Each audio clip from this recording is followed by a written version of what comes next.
I know I can't draw very well, but in this video, I'd like to show you where most of the important temples in ancient Egypt were. They were actually in what was called Upper Egypt, which is the bottom part of Egypt, which is right above Nubia. So it's still in the lower part of Egypt to this day, which is basically Nubian influenced land.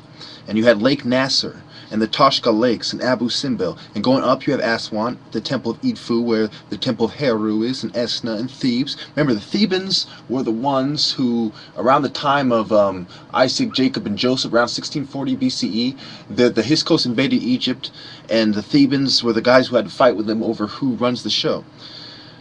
And later on in 1200 BCE, you get Moses and the Exodus, and then you have the 1100 BCE, you have the split between the Nubian dynasty and the Egyptian dynasty. So before Moses, Nubia and Egypt were one, and they're controlled by the same person.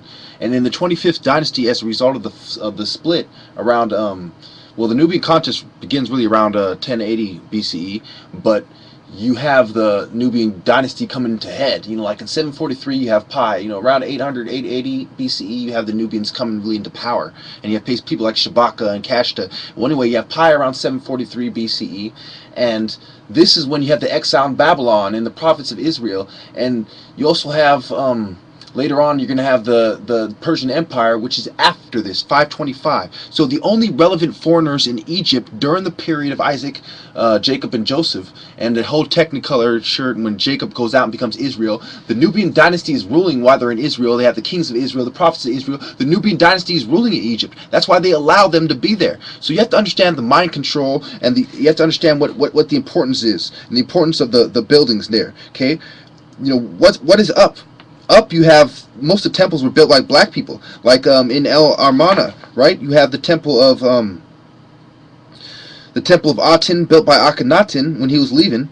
Okay, you have them moving the capital. People didn't like that, and so most of the important stuff was built by black people, even in Lower Egypt, which is the top part of Egypt in present day. And of course, the Nile flows from south to north. So you know what really did you have in Upper Egypt? You have Cairo, you have Beni Hassan. These aren't that relevant in contrast with the Valley of the Kings and the structures of Karnak and Luxor. I mean, they're almost irrelevant when you compare the two. The Nile Delta was the white person trying to control the resources, and he didn't care about where the Nile went. He didn't care about Lake Nasser. He didn't care about the deeper spiritual knowledge. So when you have the pyramids built up, that's when Menzies united the two lands. He united the two lands, which means a black man went to Upper Egypt, put his mark, saying a black man has united the two lands. Menzies the first, and then after him you have the pyramids being built. Then you have Djoser, and then you have Imhotep, who's made a god by the Greeks. So the Greeks were profoundly taken away, you know, swept away off their feet by the ingenious attitude and the brilliance of the black man. And I'll end it there because that's a lot of information for you to soak up. I'm going to be quiet for about a couple minutes, or about 30 seconds, let you soak in the map, and then I'm going to end the video. Give you about a minute, 30 seconds. Maybe a little commentary. Why not? You know, you had Port Said, you had Damietta in the north, you had El Alamein, you had, remember in the Sinai, you had Egyptian structures built there too, because Egypt was controlling part of that. You know, there's a lot of important stuff going on here. You know, when Mycenae falls, and Hammurabi and Sargon, okay, these are before Menzies. Menzies was before, excuse me, these are after Menzies. Menzies was before Sargon. Sargon was only like 2600 BCE. Menzies was 3100 BCE. So when white man starts history, is convenient for him. The spiritual knowledge that led up to, just like white people look for the military application and everything, they're looking for the military and financial applications of things.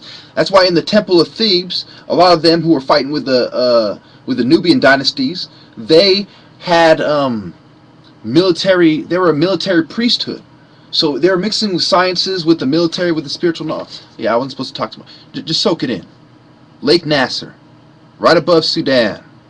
If you think there wasn't black people there, like there are right now, you are out of your mind. If you think they weren't pushed down by European, Persian, Assyrian, Turkish, British troops, you are out of your mind. You think the Greeks and the Romans didn't push black people to Sudan, you are out of your mind. There is no way that they were not black. And there is no way that people did not mix after rape, empirical rape after empirical rape, colonial rape after colonial rape, imperialistic rape after imperialism resulting in rape. Do you understand?